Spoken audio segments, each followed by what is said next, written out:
one of the best Marine leaders I've ever worked with. In my 25 years of service, she is by far one of the best Marine leaders, one of the best Iron Majors that I have worked with. I often tell her, and I remember, when I got here, I thought, wait a minute, I thought she did this 24 hours a day, 7 days a week. And she said, no, sir, no, sir, I have to go back to Nashville. I had no idea. I had no idea that she had 3 boys and a doctor, her husband, that she's managing in Nashville. Had no idea. Managing. Yes, managing. He agrees. What moms do. Had no idea. She never, ever, I mean, she talked about you now, but you would never know that life in Nashville and the challenges and the 3 boys and all those things that go along with family life. A true professional in every sense. And so, you know, this week has been has kind of summarized 2 years.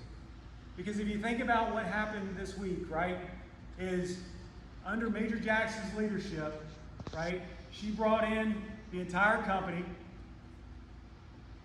She deployed the company 2.5 hours up the road in 107-degree heat to do critical training that we all successfully did, successfully got that company back here, right, successfully, with no major injuries.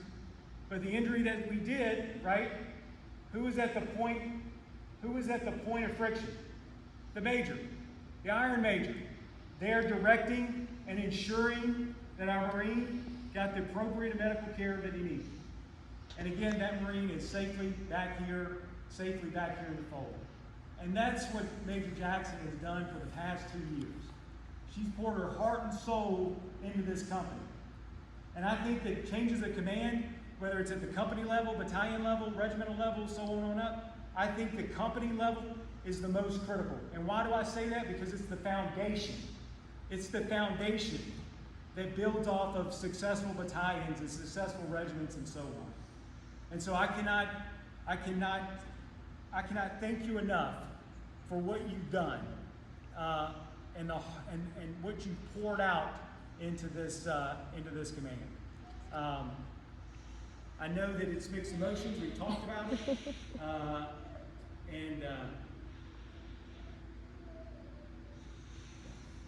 Captain Schrader, I've known you. I knew you for about a year now.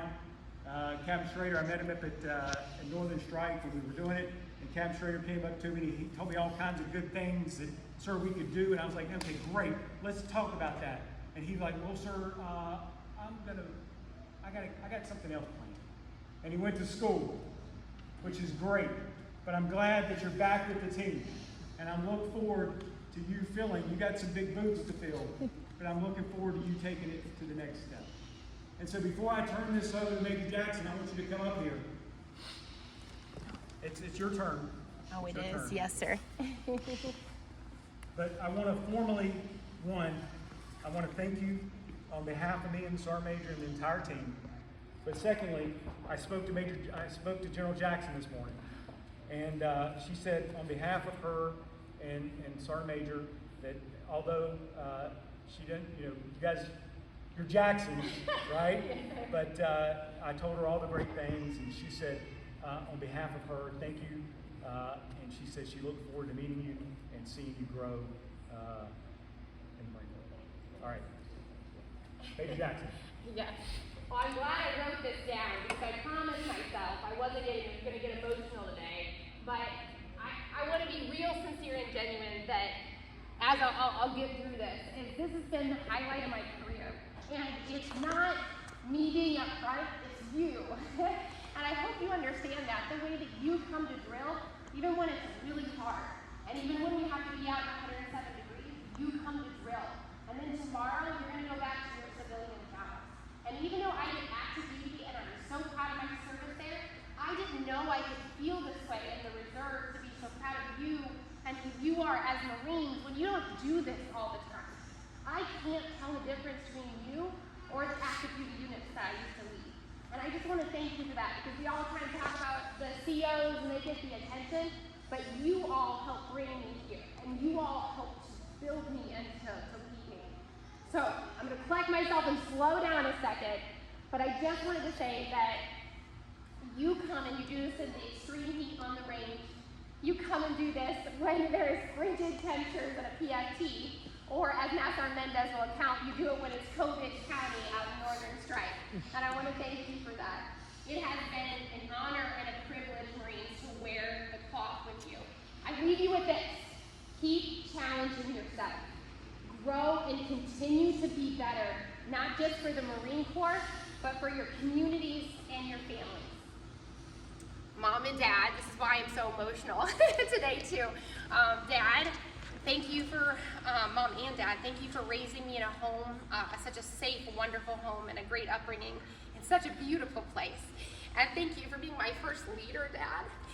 And Mom, thank you for teaching me about God and humility. And I never gave you enough credit for that until I was older.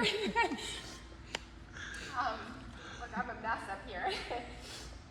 My babies, my husband.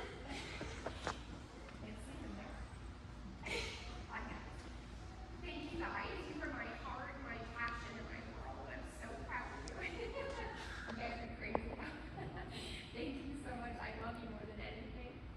First Sergeant Steele, I wrote it down so I can say it right. You have advised me and coached me, but you built me behind the scenes.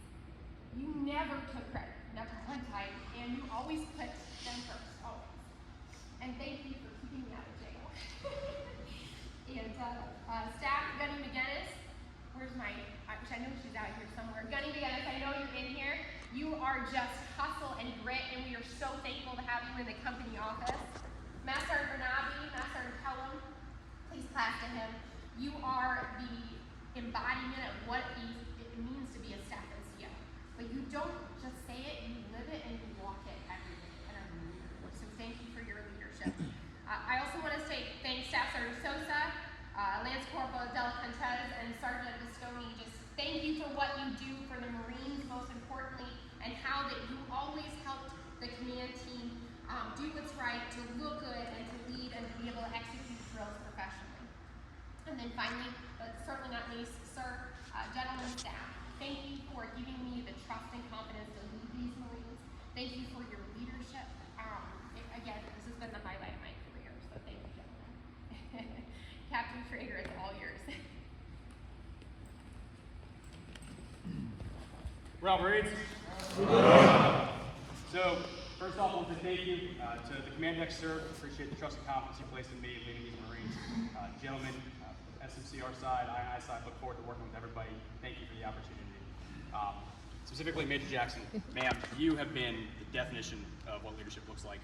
In the Marine Corps, in civilian world, your guidance and counsel have been unparalleled and unprecedented. I can't thank you enough. The turnover has been astounding, and the foundation for this company is just unprecedented. So thank you very much for that.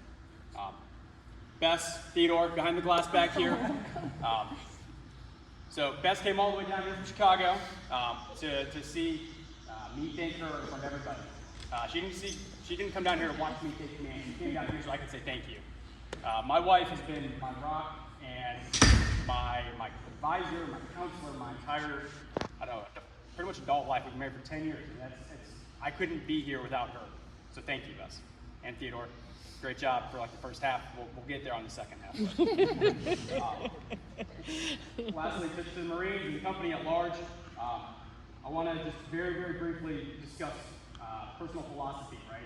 And the way that we get taught as junior Marines, as junior officers, is discipline, instant willingness, and obedience to orders. And I think that works in a real field type setting, right? But discipline to me, in a setting like this, is not just doing what you're told. It's about making sure that your actions align with your values. And for me, I have three primary values that we're going to go through real quick. First is family. I mean, that's why my wife came down here. That's why I asked her to bear the burden of coming down here so I could demonstrate my appreciation. And everything I do is for them. And for some of us, it's the family that we're born into. For some of us, it's the family that we choose. For some of us, it's the family that we grow and build as individuals. And we build our community and our very trusted, close loved ones. The next thing I want to talk about is philosophy. For some, it's faith. It's a religious faith and an appreciation and reliance on God. For some of us, it is a self-built appreciation of values, hard work, motivation, courage, right? And for some of us, it's what the Marine Corps gave us, right? You didn't have some of the others, honor, courage, and commitment. And the last one is service.